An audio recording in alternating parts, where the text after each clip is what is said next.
With the recent resignation of a senior AI pioneer from Google, citing the reason he quit is so he could speak more freely about the dangers of the technology and its ability to become smarter than humans, much faster than experts anticipated, it is important we all start to pay a little more attention to the topic of artificial intelligence and both its positive and perhaps negative aspects. For this podcast episode, I therefore wanted to invite a research duo who are investigating the subject through a project titled Intelligems. Dr. Anneleen Swillen has an expanded jewellery practice involving research in the arts, education, curation, and writing. And Scheirlinckx is a composer, sound engineer, and data scientist. To discuss their work and to ponder this exciting yet challenging topic with me, I'm excited to welcome Anneleen and Greg. Hi, Sofie. Hi. So, to start, Anneleen and Greg, could you tell me a little bit more about yourself and what it is that you do? Yes, sure. So, as you've just nicely introduced, I'm a postdoctoral researcher and tutor at BXL School of Arts in Hasselt and Hasselt University. And indeed, like you say, I currently call my practice expanded. I'm in jewellery, but actually mainly my work is about jewellery. I currently am working on performances, collaborative projects. Recently, I curated or co-created an exhibition. So I'm working with these different media, let's say, working with platforms, creating platforms to indeed reflect on jewellery, and at the moment, more specifically, jewellery in a digital age. So what that means for how jewellery is made, but also how it is presented and how it is experienced. So I mainly come from the field of sound and music. I work as a composer, sound designer, and sound engineer, mainly for artworks and movies.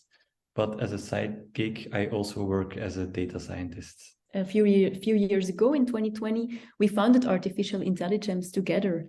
And this is actually, currently, we call it a fluid collective. And it consists of 6 people working on the intersection of jewellery, graphic design, music, XR performance, and data science. And it's our aim to connect people, practices, and technologies to explore more than human co-creation with machine learning. And that probably sounds very abstract, but I'm sure that we will dive into that during this conversation. Your latest research project focuses on artificial intelligence. But what is artificial intelligence? So it's a very general term, and there's a lot of hype involved. So lots of people mean different things with AI, but the way it mainly comes in the news now, you could say it's actually called machine learning. It's about learning a machine a task and getting it to improve on that task by giving it more data. That doesn't sound as magical, but that's like the backbone of a lot of the things we see today, what we're calling AI. Yeah. And are there any examples, sort of practical examples that we could use to sort of explain it even more? When I was getting into it, they were always talking about imagine an algorithm that learns to differentiate cats from dogs.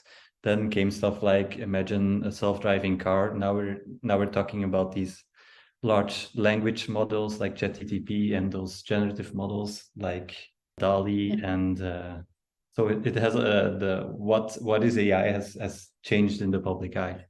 But behind all of them is a very the basic technology behind them is very similar in that they're all founded on deep learning networks. And so where has both of your interest in machine learning, artificial intelligence come from? That's an interesting question, because for me it was really during my PhD, which I defended in 2019, participation, collaboration were already very important for me, and also digital media. And so I started wondering, or I became curious to try to imagine something or collaborate with something that was an other than human intelligence. And I started wondering if AI could perhaps envision something beyond human imagination. Like, how could AI help me perhaps in envisioning or imagining something that I myself as a human, or perhaps humans in general, would not be able to come up with? So I think for me, that was the initial interest. But then soon I started to become more interested in what I just mentioned, this AI as a collaborative partner for co-creating jewelry, in fact. So yeah, moving a bit from seeing it as a tool to a collaborator in that sense. And also actually Greg inspired me because he was already looking into machine learning way before I was becoming interested in it. And through him, I discovered all these artists, fine arts, working with machine learning and AI. And at that moment in 2020, in jewelry, there were no experiments happening, at least to the best of my knowledge. So I started wondering, what would it mean for the jewelry field, and would it raise different questions than it does in the fine arts community? So I think that both this idea of imagining something beyond humans, but also the fact that it was not happening yet in jewelry, that both triggered my curiosity to start working with it. Yeah. For me, it was basically, I think, this idea that as I don't have a background in computer science, so for me it was at the time very hard to imagine how the hell these things worked. How could they solve similar tasks than humans could, or how could they even outperform humans in certain tasks? And that really drove my curiosity, and that's how I got into it.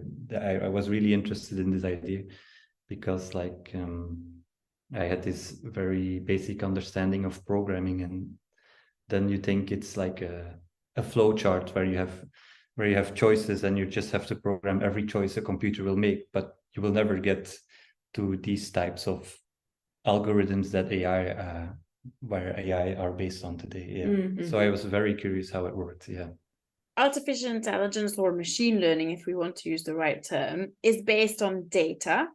What is data? What can data be? And what is it that you are collecting to support your research? And perhaps how much data do you need? It sounds so obvious in a sense, but when you try to define it, it becomes much harder. But we were talking about it before as well. And I think it has, it's information. It's also important that it can be represented digitally. Perhaps you can see data as facts or information from which then conclusions can be drawn. Usually it's statistics or references or analysis. We also want to mention that it's very important to keep in mind that data sounds neutral, but it's not. There can be a lot of bias involved. Yeah. Preconceptions creep into the data. Exactly. So when people assemble a data set, often preconceptions slip into that, sometimes also or often unbeknownst. But this can, of course, influence the analysis and influence the output. And it's very important to be aware of that because it's a danger. And in our own projects, I think a big difference is that we don't use data to make analysis of that information. But at the moment, we really see it as artistic material. So maybe it makes things more clear if I give an example or like a case study of our research. So in 2021, we launched a call for jewelry artists to share images of their work. And in total, 124 artists and designers responded and shared photos of their jewelry pieces. And we used those photos to train a machine learning algorithm. And then we co-created with all those artists and with machine learning what we call ornamutations. And then for us, it's not necessarily about analyzing the output to say something about the input, let's say, but it's rather about the speculative aspect and this idea of co-creating with that many people. Perhaps AI actually makes these expansive co-creations possible. So it's more about co-creating with that many people and working on one artistic project or piece together. I'm happy to share that we would like to invite all listeners for our current project. It's called Ornamisms. It's similar to Ornamutations. But now we are actually looking for photos of jewelry worn on the body, so pictured in close-up, that you see the piece and also the skin. And in these ornamisms that we want to co-create with AI, the body and the piece will start to merge and become this hybrid creature. And the goal of this project is to speculate further about bodies, hybrid bodies, because often in AI or in these AI-generated images, at least in my opinion, I think the body can also seem very detached from the AI-generated images. So this is also specifically in the domain of jewelry, an attempt to bring back in the body and the skin and the wearability and the tactility. So that's the current project that we are working on. And we wish or we hope that we can connect with people worldwide. And we don't really have like a specific number in mind of the amount of data that we hope to reach. But last time we had nearly 1,000 photographs. And actually we hoped to go over that number. I'm not sure if that will happen, but if there are listeners that are interested in participating and reflecting together on these subjects, then I would like to invite them. And when they visit the website www.artificialintelligems.com, they can find out more about the project. Is there any criteria around the photographs that they are required to be taken by a photographer, or are you happy for people to take photographs specifically for the project and send them in? Sure, both are options. So there are submissions that are made in collaboration with a photographer and a model, for example, but that doesn't have to be the case. So many people actually just share smartphone pics. They make a picture of their own wrist with a bracelet, and this is perfectly fine. So there are no requirements in that sense, and people can for sure make the images themselves, definitely. And are there any dangers you think of submitting your images? I'm sure this is a question that's going to be asked by anyone thinking about submitting. Yeah, this is a question that comes up quite often. So our first project was in 2021, and in only 2 years' time, AI is much more in the media, and people are much more thinking about it critically, which is a very good thing that I can only support. But we also notice it in the reactions on the second project, that people are more hesitant. What will happen? Will the AI be used to design jewelry instead of me? Will it steal my designs? And I want to say that we believe that precisely by doing these projects, that it's our aim to reflect on those issues and to also come up with best practices with jewelry communities together, because these technologies are here and they are probably here to stay. And we think it's better to think about how do we want to work with this and what rules and regulations should be set for ethical practices.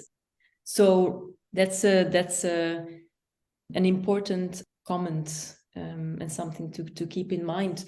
But I just want to add that it's also important to understand how it works, so it doesn't copy the photos that go in the initial data set. It learns from those images, although that is also sounds also very abstract. But so the machine learns from the images and then generate output based on what it learned. So this idea of it might copy my designs, it doesn't really happen. But as I've mentioned before, it's valuable, of course, I'm happy that people ask these questions, because it's important. I also think it's important to note that we talked about what the data is. The data, the inputs are pictures of somebody's work, flat 2D pictures, and the output of the model are also digital pictures. So there's never a 3D model that can be 3D printed or anything. It only captures the visual aesthetics of the work. So our aim is never to make realistic copies of existing jewelry pieces of people who submitted. I think also a large difference between our AI and the AIs that are available online is that we want consent from every artist's work we use. And all the big generative models online, they did not consent. And basically, the law at this moment says that if you train an AI on something, you're not copying it. So it's fine to do it. But Now in America, there's a big legal case because someone used Drake voice. Drake is trained on the voice of Drake and made a new song, and Universal wants to have a case against them for using the similarity. Yeah, it's what they call small AI. So when you generate your own data set, and it's true, we actually, when people participate, they have to go through this list of questions, and they indeed have to give consent, which is perhaps a bit like annoying, but we find it very important, because that people that participate are conscious about these things, and that they give their permission that they give their permission for us to use their images. And I actually don't even like to use the word use, because it sounds so as if we're taking it for our own benefit. While I really see also the generated artistic output, I really see it also as triggers for further reflection and conversation. A range of these artificial intelligence tools are now available to all of us, and we can debate whether it's a tool or a co-creation method to experiment with, DALL-E, Midjourney, ChatGPT. How does your research relate to those tools? You've mentioned that there's a difference in terms of consent. Is there any other sort of key differences you see from those tools? Or we started before these tools existed, so there's a big difference in that.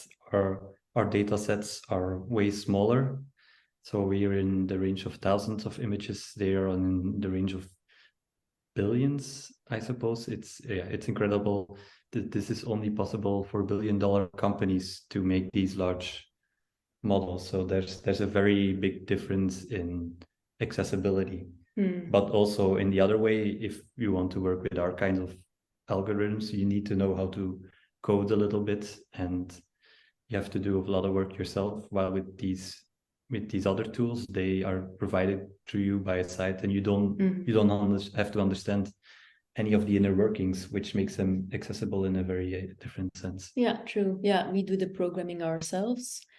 And I think this is also a big difference. Sometimes people after a lecture, they ask us, what is the model that we can use to generate these kind of images? But then, we explain that the code, we do the coding, in fact. And it's different, but it's interesting because now with these online accessible tools, shapes expectations in a sense.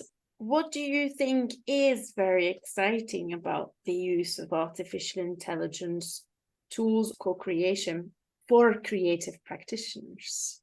That it offers opportunities to collaborate differently with people, to co-create pieces with many people, which without AI or without the way that we currently work on these projects might be very difficult to do that with people worldwide. We also have to think of this concept by Brian Eno, who said that there is a move from genius to genius. It was not within the context of AI, it was in the 70s, perhaps. Yeah, it was in context of music, I think. Yeah, it was in a musical context, but we like to apply this idea in the current, within the current developments on AI, that it's also important to realize that, this myth of the artist as a genius, maybe people are always influenced by whatever they see and experience and hear and so on, and maybe it's always about this scene or this group, this dialogue. Collective, exactly, this dialogue. And I think that working with AI, or that these co-creative projects with AI tend to somehow strengthen that idea, or maybe makes us a bit more aware of that. And also in jewelry specifically, what I find so exciting is the ornamentations. They seem like these fluid, gaseous, floating, forever changing pieces, which with materials would be quite impossible to in fact create. Although I'm still curious if it would be possible to create something like that, who knows, in the future. But so for me, it also broadens perspectives on what jewelry can be. And I assume that's the same in different artistic domains as well, because it moves beyond these physical limitations, and in that sense might open perspectives or encourage very speculative and imaginative scenarios, which is always interesting for artists and designers to think about. And do you think that particularly also relates to more and more we have digital personas and digital representation online, that there is a space for jewelry design or the rethinking of jewelry for those personas. Yeah, definitely. So in gaming, this has existed for a long time, actually, that these game characters have crazy floating accessories. But I definitely see opportunities there for jewelry artists and designers to design jewelry adornment accessories for augmented reality, virtual reality, the digital realm. And there it's also very exciting to imagine what could this be when you don't have to keep in mind physical boundaries, let's say.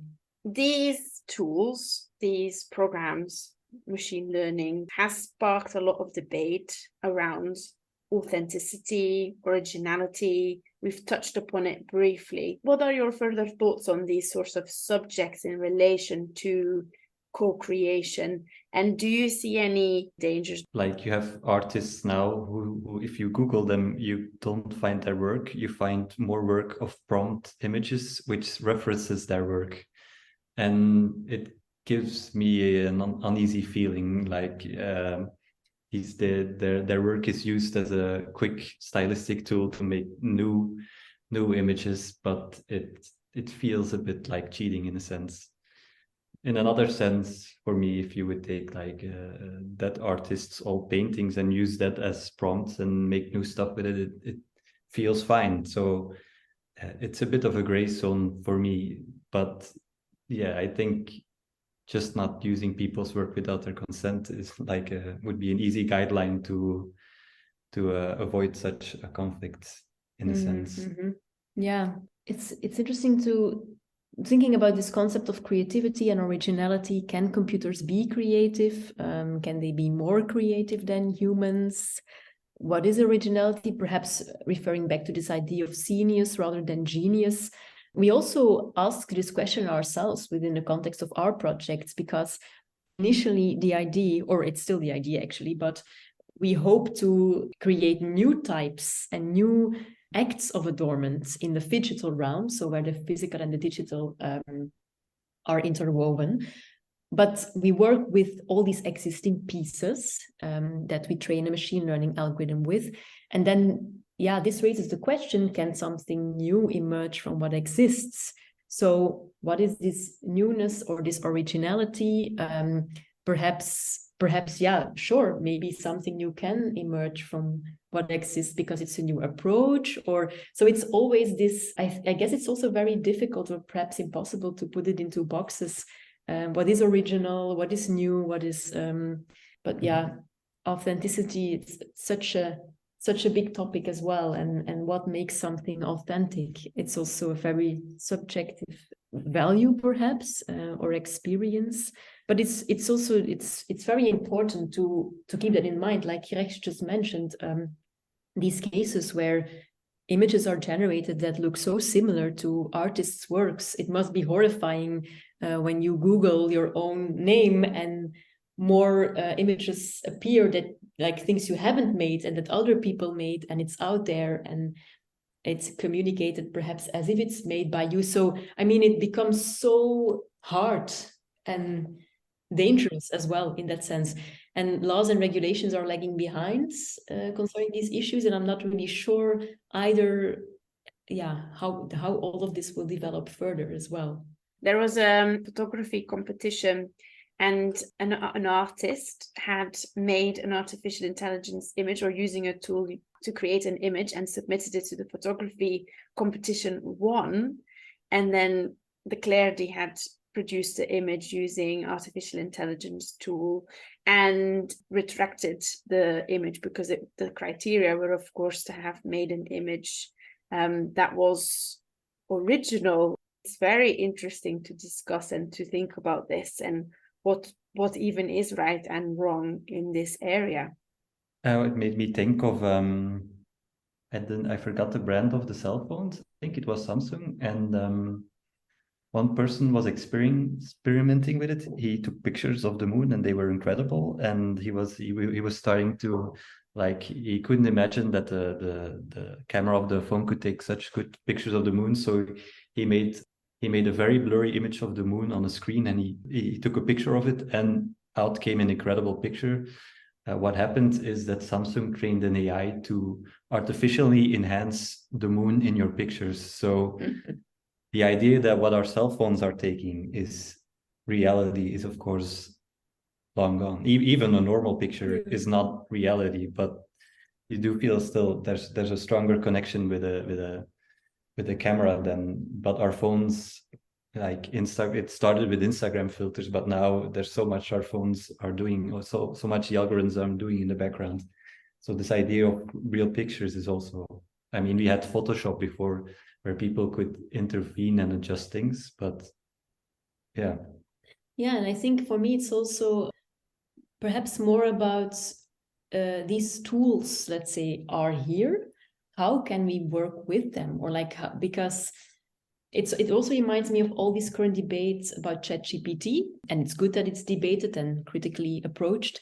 But for example, that some universities prohibit the use of ChatGPT, but I also think that maybe we can teach students how to work with it. And I don't necessarily mean how to use it because they know, but I mean like to approach it critically, to be aware of like what does this mean, where does this come from, and how might it be used in an ethical way and in thoughtful way, in a sense.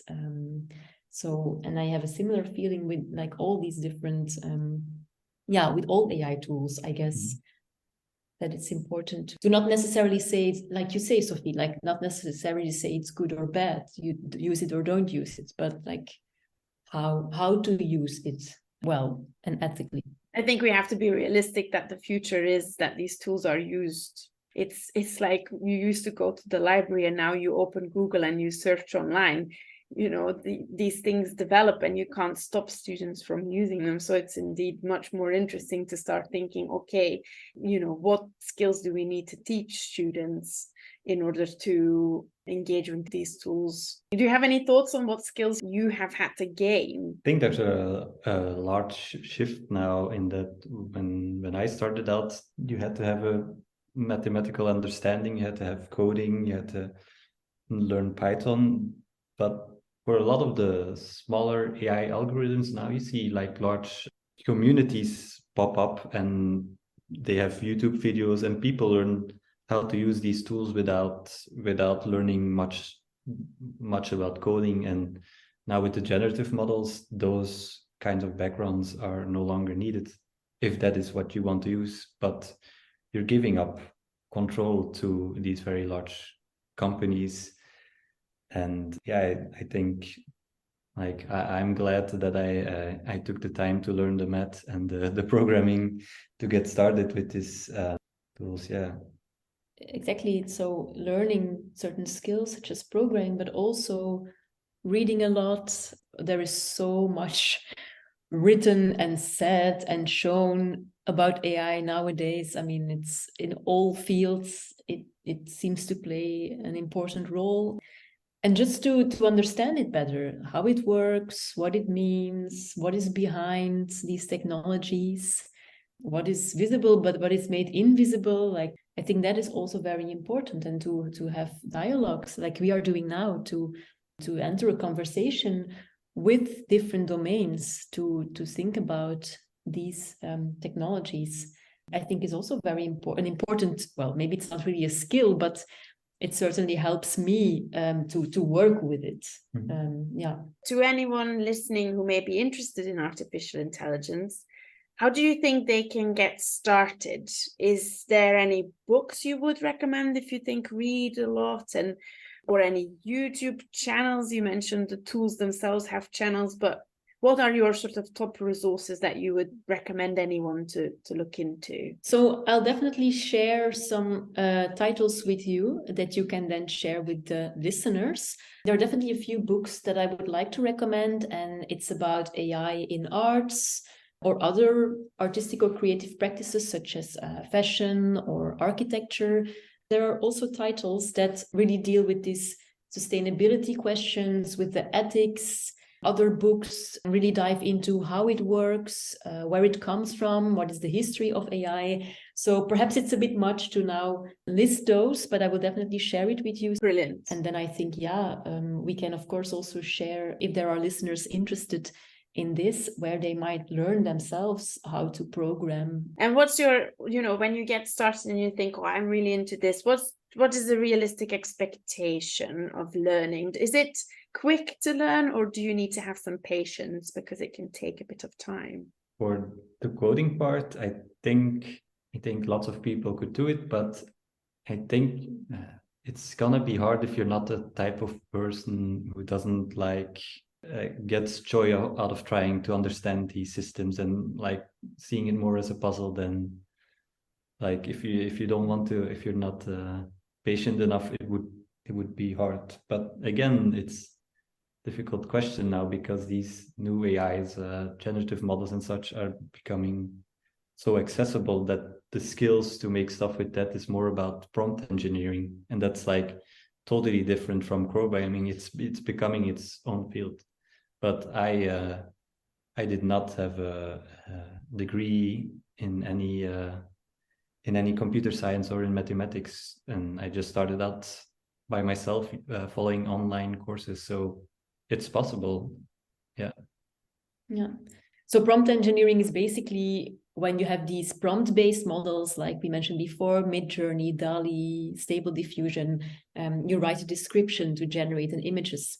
And so prompt engineering refers to writing this description. And it sounds very easy to write a description, and it is.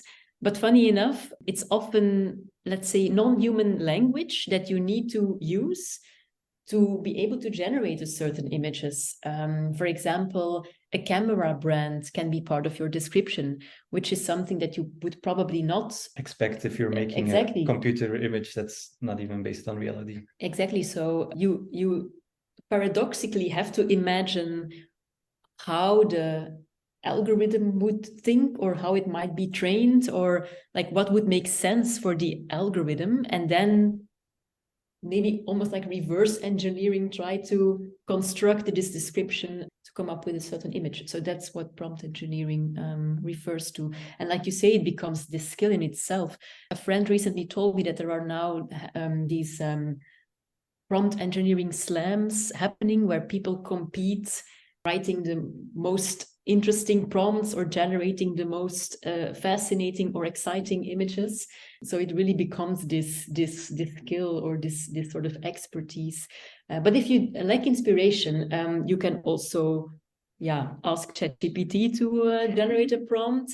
And there are also online marketplaces where you can buy prompts. So it becomes almost this field on its own. Like so many things are happening only on that. Those models and those prompts.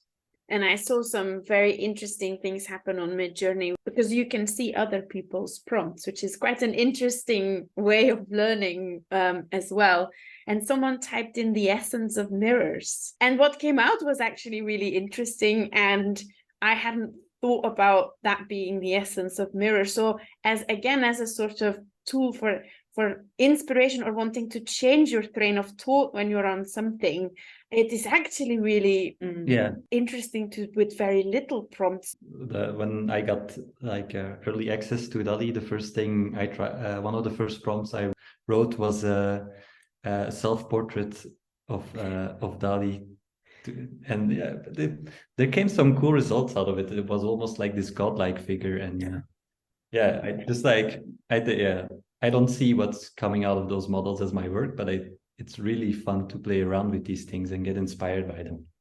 It becomes like this sketchbook, or sparring partner. That's how I often see it. So recently I wrote an article, and the format is sort of an interview with ChatGPT, or like a conversation with ChatGPT. And what I find so interesting is that it's almost as if you are talking to someone else when you are writing. So it becomes this dialogue, which can definitely help in the writing. But I also noticed how it keeps going in circles, because with ChatGPT, it sort of just rephrases what you mentioned earlier. So sometimes these, let's say, more original ideas pop up, but often when I read the text, I was thinking, actually, we are like going a bit back and forth, but it's not really going anywhere else than these circular movements.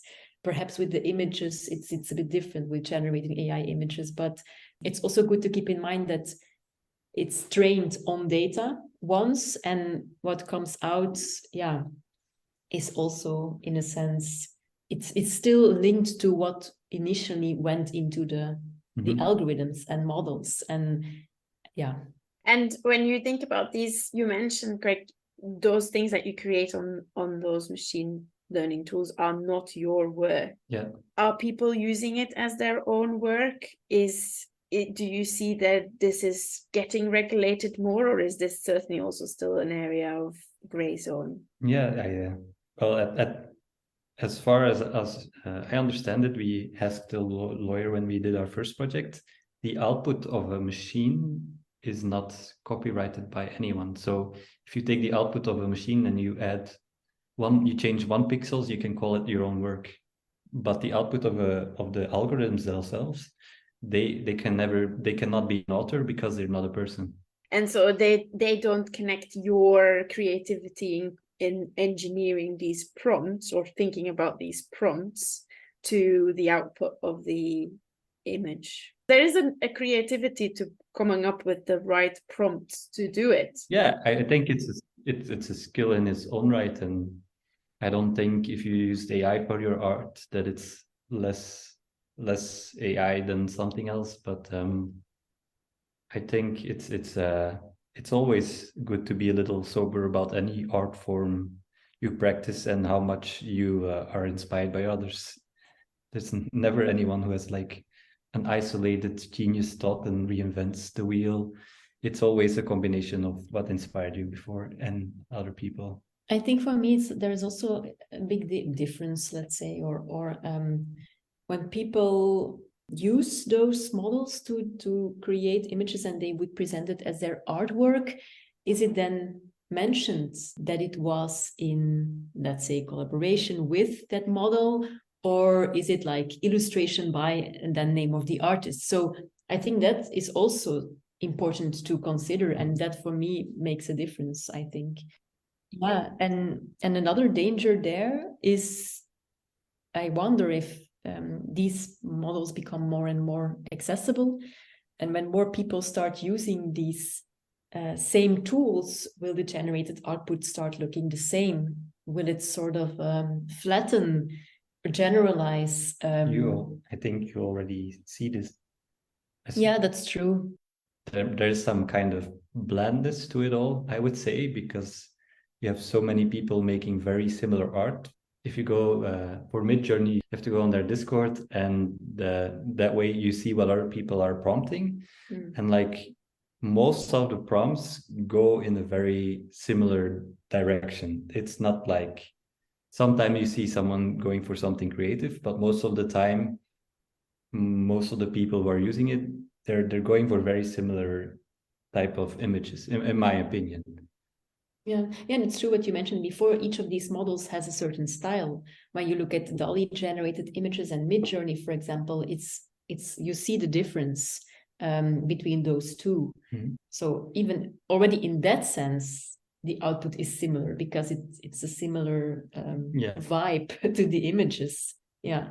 Let's pretend we could fast forward 50 years, we can change it. What role do you see artificial intelligence play in the creative industries, jewelry field, or in general? Yeah, that's a very exciting question to speculate.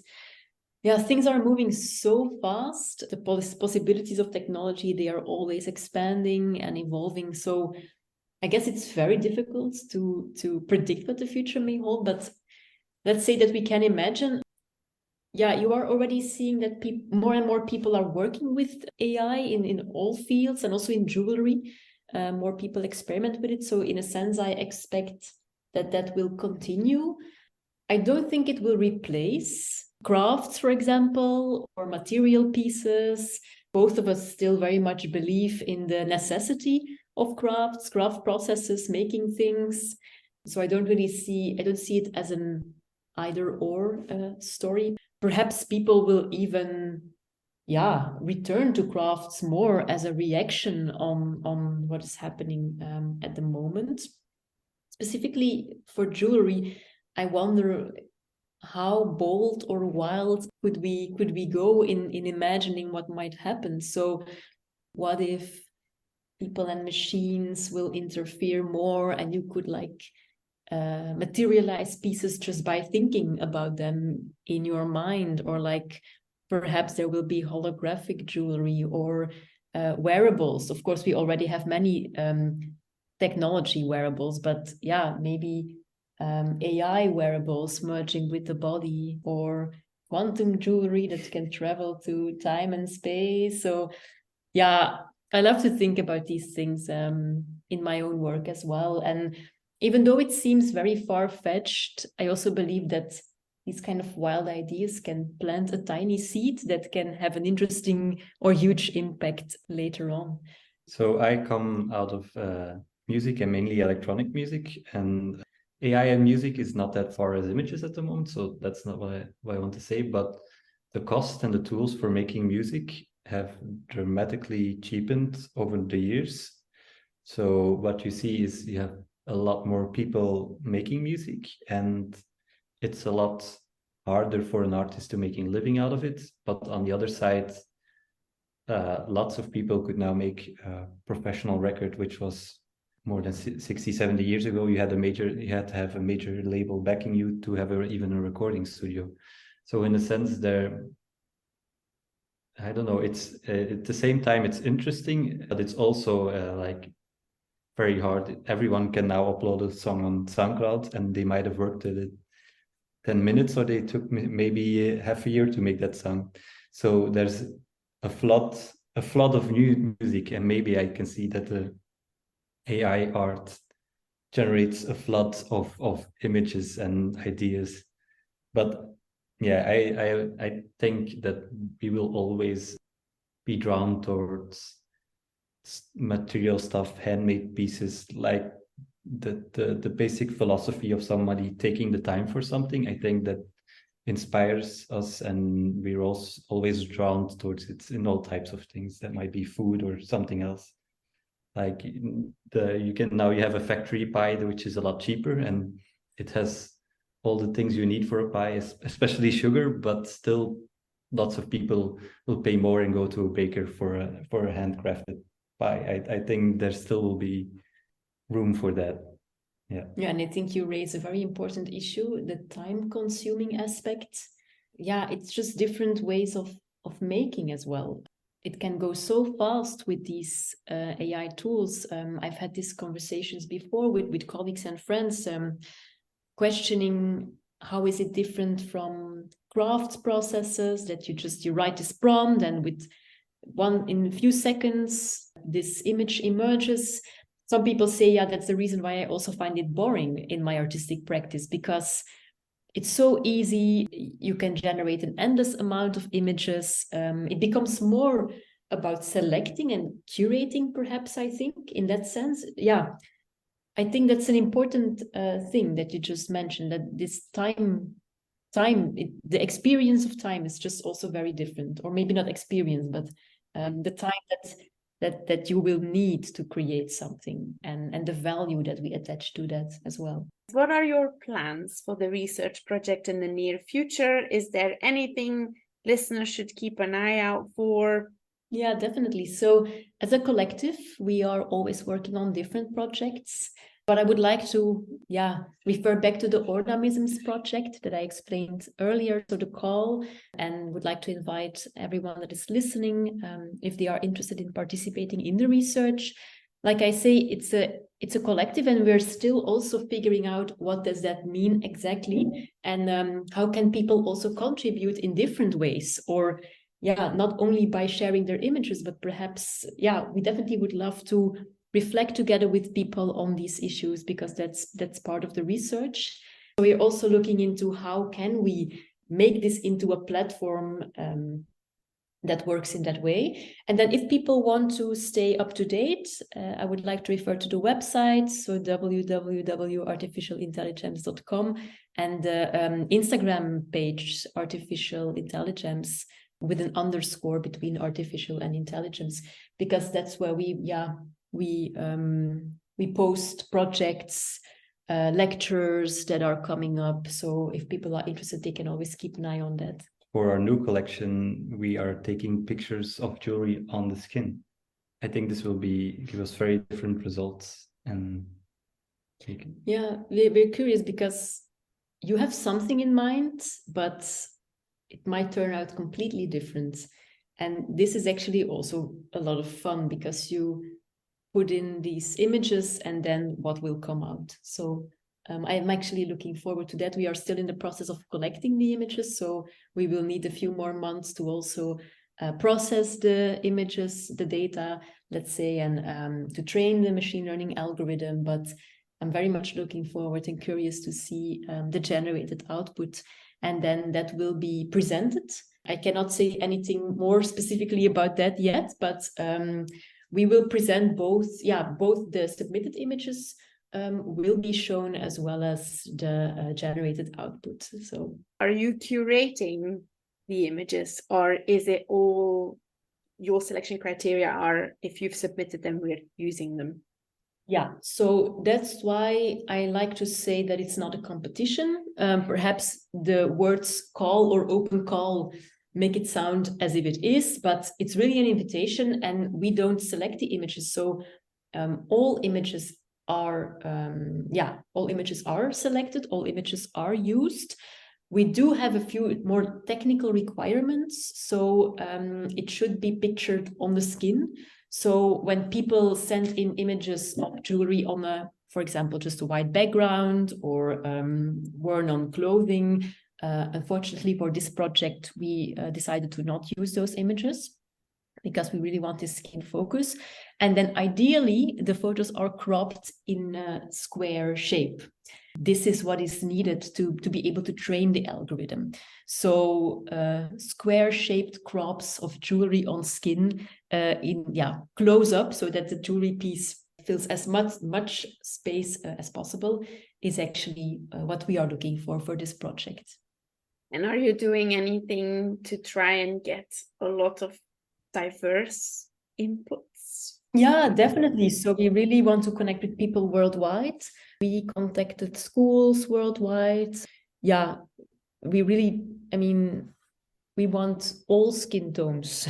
That's very important. And we try to reach people from all over the world. So yeah, in that, listeners can also help us by sharing the call with other people that they think might be interested in participating or just want to know more about the research. With ChatGPT providing us opportunities to swiftly find answers to questions without browsing the net for hours, and other AI tools able to convince us the Pope is rocking a white puffer jacket, it is clear artificial intelligence will both be making our lives easier, funnier, and provide opportunities for improvements to various tasks and services.